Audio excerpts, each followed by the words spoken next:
باللہ من الشیطان الرجیم بسم اللہ الرحمن الرحیم یا ایھا الذین آمنو، اے وہ لوگوں جو ایمان لائے ہو، قاتلوا الذین، تم سب لڑو ان لوگوں سے، یلونکم جو تمہارے آس پاس ہیں، من الکفاری کفار میں سے، ولیجدوا اور چاہیے کہ وہ پائیں، فیکم تم میں غلظہ سختی۔ تو یہاں پہ یہ بتایا گیا کہ اے ایمان والو تم لڑو ان لوگوں سے جو تمہارے آس پاس ہیں، من الکفاری کفار میں سے، کفار میں سے۔ یہ دیکھیں نا، جیسے آپ صلی اللہ علیہ وسلم کو بھی اللہ تعالیٰ نے کیا حکم دیا کہ جیسے تبلیغ بھی شروع کرنی ہے، دین کا کام بھی شروع کرنا ہے، تو کہاں سے کرنا ہے؟ اپنے گھر والوں سے شروع کریں۔ آپ صلی اللہ علیہ وسلم نماز پڑھنے جاتے تھے تو رستے میں فاطمہ رضی اللہ تعالیٰ عنہ کا گھر تھا، آپ رستے میں آواز لگا کے جاتے تھے۔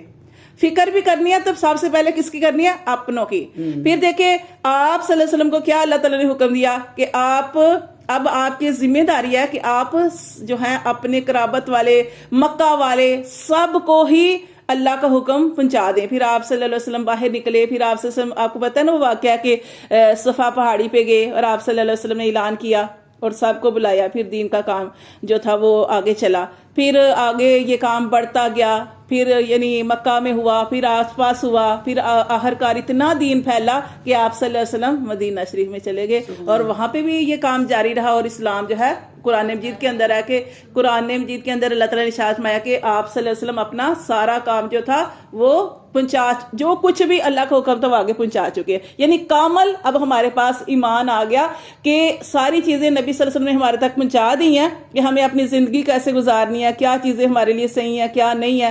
اب بلکہ آگے بھی یہ آپ صلی اللہ علیہ وسلم نے ڈیوٹی ہمیں دی ہے کہ میری امت کے جو علماء ہیں وہ اس دین کو آگے پہنچائیں، آپ کی یہ قرآن کو، آپ کی حدیث کو، سیرت کو، ٹھیک ہے نا، یہ ساری زندگی کو، تو ساری زندگی کے معاملات کو۔ تو یہاں پہ بھی لڑائی کا بھی یہی کہا جا رہا ہے کہ آپ کے جو آس پاس ہیں اگر آپ وہ نہیں سمجھ رہے تو پھر ان کفار سے لڑائی کرو، وَلْيَجِدُوا فِيكُمْ غِلْظَةً، اور وہ چاہیے کہ وہ پائیں تم میں سختی، ٹھیک ہے، ان کے لیے نرم نہیں ہونا۔ پورا قرآن آپ پڑھ لیں، اللہ تعالیٰ نے یہاں تک یہ بھی ارشاد فرمایا کہ کوئی بھی ان سے دوستی بھی نہ رکھے، ایسے لوگوں سے جو کافر ہیں۔ کیوں؟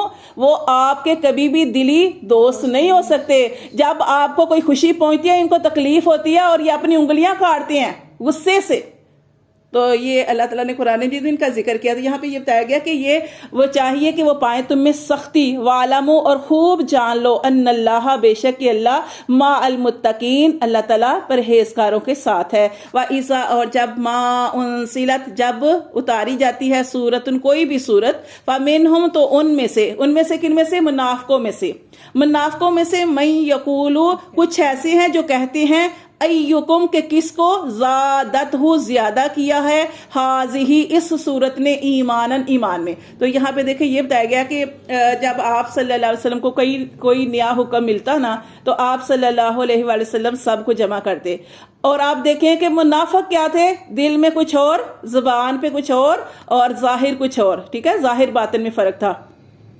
اب دیکھیں نبی صلی اللہ علیہ وآلہ وسلم کو تو اللہ تعالیٰ نے بتا دیا تھا کہ یہ منافق ہیں، لیکن اب سب کو تو نہیں پتا یہ منافق ہیں۔ تو جیسے ہی آپ صلی اللہ علیہ وسلم کو کوئی حکم ملتا، آپ صلی اللہ علیہ وسلم سب کو جمع کرتے، تو اس محفل میں منافق بھی آ جاتے تھے، ٹھیک ہے نا، تو اب اس محفل میں وہ بھی آ جاتے۔ اب جیسے کہ کوئی سخت حکم آ گیا، سخت حکم سے مراد جہاد کا حکم آ گیا کہ آپ نے جہاد کرنا ہے۔ اب کیا ہوتا تھا کہ جب کوئی جہاد کا حکم آ جاتا تو جیسے یہاں پہ آگے آ رہا ہے کہ یہ پھر ایک دوسرے کی طرف دیکھتے تھے، کون؟ منافق لوگ، کہ ہمیں کسی نے دیکھا تو نہیں اور ہم آنکھ بچا کر یہاں سے بھاگ جائیں کیونکہ یہ جہاد کا حکم آ رہا ہے۔ تو یہاں پہ لیکن جب جیسے کوئی صورت یا کوئی نیا حکم آتا تھا تو صحابہ کرام خوش ہوتے تھے۔ کیوں؟ دیکھیں نا، جیسے آپ مثال کے طور پر سورت فاتحہ ہے، اس کا آپ صلی اللہ علیہ وسلم نے اس کی فضیلت بیان کی اور اس کے بارے میں یہ بھی بتایا کہ یہ شفا ہے، ٹھیک ہے، اس کو پڑھیں، اور اس کے اندر اور بھی بہت ساری چیزیں جو ہے آپ صلی اللہ علیہ وسلم نے اس کے بارے میں، اس کی جو شان نزول ہے جو وہ بھی آپ نے فرمایا کہ کیسے ایک فرشتہ جو تھا اترا، ایک زوردار دھماکہ ہوا اور پھر وہ فرشتہ اترا اور اس نے کہا کہ یہ جو آپ کو سورت فاتحہ ملی ہے نا، یہ اللہ تبارک و تعالیٰ نے اس سے پہلے یہ کبھی دروازہ نہیں کھلا، آج ہی کھلا ہے، اور پھر اس وقت یہ سورۃ فاتحہ میں عطا کی گئی تھی. اس کی بہت زیادہ فضیلت ہے، یہ شفا ہے. اور اسی طرح جب دیکھیں اس کی فضیلت آپ سے سب نے جیسے صحابہ کرام کو بتائی، اس کے بعد سورۃ بقرہ آ گئی. سورۃ بقرہ کے اندر دیکھیں کتنے مسائل ہیں. پھر اسی طرح جیسے کوئی اور سورت آ گئی، سورت آگے جاتے جائے، سورت آل عمران، سورت نساء ہے، سورت رحمان ہے، یاسین، سورت کتنی یہ جیسے بھی صورتیں آتی تھی نا تو کوئی چیزیں نئی پتہ چلتی تھی تو صحابہ کرام خوش ہوتے تھے. لیکن کافروں کو کافر کیا کہتے تھے یہ تو قصے کہانیاں پہلے لوگوں کی، یہ وہی چیزیں ہیں، یہ وہی چیزیں ہیں، وہ اس طرح. تو یہاں یہ ساری چیزیں بتائی گئی ہیں کہ وَإِذَا اور جب ما انزلت جب اتاری جاتی ہے سورتن کوئی سورت، فَمِنْهُمْ تو ان منافقوں میں سے مَن یقول کچھ کہتے ہیں اَیُّکُمْ زَادَتْہُ کس کو زیادہ کیا تم میں سے ہذہ اس سورت نے ایمان میں، کہ تمہارا ایمان تو نہیں بڑھ گیا. فَأَمَّا الَّذِينَ پس وہ لوگ آمنو جو ایمان لائے، فَزَادَتْهُمْ پس ان کو زیادہ کیا اس سورت نے ایمان میں، وَهُمْ يَسْتَبْشِرُونَ اور وہ خوشیاں مناتے ہیں.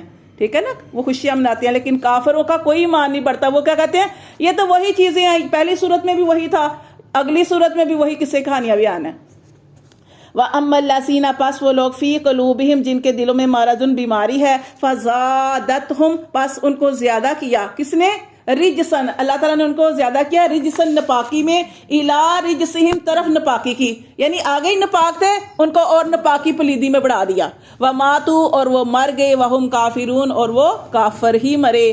اولا یرونا کیا وہ نہیں دیکھتے، انہم کہ بے شک وہ یفتنونا کہ وہ آزمائے جاتے ہیں، فی کل عام ہر سال، مرتن ایک مرتبہ، او مرتینی یا دو مرتبہ، ثم لا یتوبونا پھر بھی وہ توبہ نہیں کرتے، ولا ہم یذکرون اور نہ ہی وہ نصیحت پکڑتے ہیں. تو یہاں پہ دیکھیں ان کی بات کی جا رہی ہے کہ یہ کافر مشرک یہ لوگ آزمائے جاتے ہیں. تو دیکھیں آزمائشیں تو ہمارے اوپر بھی آتی ہیں نا، ٹھیک ہے، کافروں کے اوپر تو آتی ہیں ان کے اعمال کی وجہ سے، اور ہمارے اوپر بھی آتی ہیں. ہمارے جو جب گناہ زیادہ ہو جاتے ہیں نا تو تب اللہ تبارک و تعالیٰ جب ہمارے گناہوں کو اللہ تعالیٰ دھونا چاہتے ہیں نا تو ہمیں کسی نہ کسی تکلیف میں مبتلا کر دیتے ہیں. ٹھیک ہے، کبھی کوئی پریشانی آ جاتی ہے، کبھی کوئی بیماری آ جاتی ہے، کبھی بچوں کی طرف سے کوئی تکلیف آ جاتی ہے. تو اس طرح جب پریشانی آتی ہے تو اس کا مطلب کیا ہوتا ہے کہ جو مومن ہوتے ہیں نا، جو اللہ کو پکارنے والے ہوتے ہیں، ان کا یقین اللہ کی ذات پہ بڑھ جاتا ہے، وہ اور اللہ کی طرف راغب ہو جاتے ہیں. اللہ نے تکلیف بھیجی ہے، اللہ نے دور کرنی ہے. وہ کلمے میں ہے نا، لا الہ الا اللہ، اللہ کے سوا ہماری تکلیف کو کوئی دور نہیں کر سکتا. وہ ان کا یقین اللہ کی ذات میں بڑھ جاتا ہے اور وہ کہتے ہیں کہ ہماری تکلیف کو اللہ تعالیٰ نہیں دور کرنا ہے. وہ اللہ کی طرف رجوع کرتے ہیں. اور ہم سارے ایسے ہی الحمدللہ تکلیف اللہ تعالیٰ بچا کے رکھے، بیماریوں سے تکلیف آ جائے تو اللہ کی طرف راغب ہوتے ہیں، صدقہ کرتے ہیں، نوافل پڑھتے ہیں، استغفار کرتے ہیں. تو پھر کیا ہوتا ہے کہ اللہ تبارک و تعالیٰ گناہوں کو بھی مٹا دیتے ہیں، تکلیف کو بھی دور کر دیتے ہیں، اور اللہ تعالیٰ اجر بھی بڑھا دیتے ہیں اور درجہ بھی بلند کر دیتے ہیں نا. تو یہ اس طرح یہ اللہ تعالیٰ یہاں بھی یہ بتایا گیا کہ کافروں کے اوپر تو آتی ہے، لیکن اللہ فرماتے ہیں کہ ان کو اللہ سے کوئی امید نہیں ہے، نہ تو وہ اللہ کی طرف توبہ کرتے ہیں. ایمان والے تو توبہ کرتے ہیں کہ اللہ ہم سے غلطی ہو گئی، اللہ ہمارے گناہوں کی وجہ سے یہ تکلیف آئی ہے، اور اللہ کی طرف توبہ کرتے ہیں. ولا ہم یذکرون اور لیکن کافر لوگ، مشرک لوگ نصیحت نہیں پکڑتے. لیکن ایمان والوں کے دل میں یہ خیال آتا ہے کہ یہ ہمارے ہی گناہوں کی وجہ سے ہے. وَإِذَا اور جب ما انزلت جب نازل کی جاتی ہے سورت ان کوئی سورت، نظرا تو دیکھتا ہے بعضهم ان میں سے بعض، الی بعض بعض کی طرف. جب کوئی سورت نازل کی جاتی ہے ان میں سے بعض منافق بعض کی طرف دیکھتا ہے. حل یراکم حل کیا یراکم دیکھا تو نہیں تمہیں، من احد کسی ایک نے، ثم انصرفوا پھر وہ پلٹ جاتے ہیں. جو اوپر میں نے آپ کو بات بتائی نا کہ محفل میں بیٹھے ہوتے ہیں، کوئی صحت حکم آ گیا تو پھر وہ آنکھ بچا کے وہاں سے اس محفل سے بھاگ جاتے ہیں کہ ہمیں کسی نے دیکھا تو نہیں اس محفل میں. صرف اللہ اللہ نے بھی پھیر دیا، اللہ نے بھی پلٹ دیا، قلوبہم ان کے دل کو، اللہ نے بھی ان کے دل کو پلٹ دیا. اللہ نیت جانتا ہے نا، تو ان کی نیت ہی نہیں تھی تو اس لیے اللہ تعالیٰ نے بھی ان کے دل کو گمراہی کی طرف پھیر دیا. ورنہ اللہ تعالیٰ دیکھیں قرآن مجید میں بار بار کیا ارشاد فرماتے کہ اللہ کسی پر ظلم نہیں کرتے. بِأَنَّهُمْ کیوں پھیر دیا؟ بِأَنَّهُمْ اس وجہ سے کہ بے شک وہ قومن ایسے لوگ ہیں، لا یفقہون کہ وہ نہیں سمجھتے. پھر سمم بکمن امیون کی مہر لگا دی. پھر آگے جو آیت ہے نا اس کی میں نے آپ کو سبق بھی سینڈ کر دیا تھا، یہ آخری 2 آیات کی فضیلت ہے. آپ نے 2 آیتیں پڑھنی ہیں، وہاں پہ میں نے 1 آیت کے بارے میں کہا ہے، یہ 2 آیتیں ہیں. لقد البتہ تحقیق جاءکم آیا تمہارے پاس رسول من انفسکم تمہاری ہی نفسوں میں سے، تمہاری ہی جانوں میں سے، عزیز علیہ گرا ہے اس پر، کیا ما انتم جو تمہیں مشقت پہنچے، یعنی تمہاری مشقت پہنچنا اس نبی کے اوپر گراں ہے. حریص علیکم وہ حریص ہیں تم پر، کس بات پر؟ تمہاری بھلائی پر. بالمومنین سارے مومنوں پر. ورؤوف الرحیم وہ بڑے شفیق اور بڑے رحم کرنے والے ہیں. فإن تولوا پھر اگر وہ منہ پھیریں یعنی آپ صلی اللہ علیہ وسلم کی وہ کافر مشرک بات نہ سنے نہ مانے، فقل تو آپ صلی اللہ علیہ وآلہ وسلم فرما دیجئے، کہہ دیجئے، حسبی اللہ میرے لیے میرا اللہ ہی کافی ہے، لا الہ الا ہو نہیں ہے کوئی بھی معبود مگر وہی، نہیں ہے ہمارے دکھوں پریشانیوں کو تکلیفوں کو دور کرنے والا مگر وہی، نہیں ہے ہمیں کوئی بھی بچانے والا مگر وہی. آپ کچھ بھی اس کا مطلب کر سکتے ہیں، ٹھیک ہے. علیہ اسی پر، توکلت اسی پر بھروسہ کرتا ہوں میں، واہوا اور وہ رب العرش العظیم اور وہ رب عرش عظیم کا مالک ہے. اس کو 7 دفعہ صبح اور 7 دفعہ شام کو ان آیات کو پڑھنا ہے. انسان جو ہے ہر قسم کی مشکل پریشانی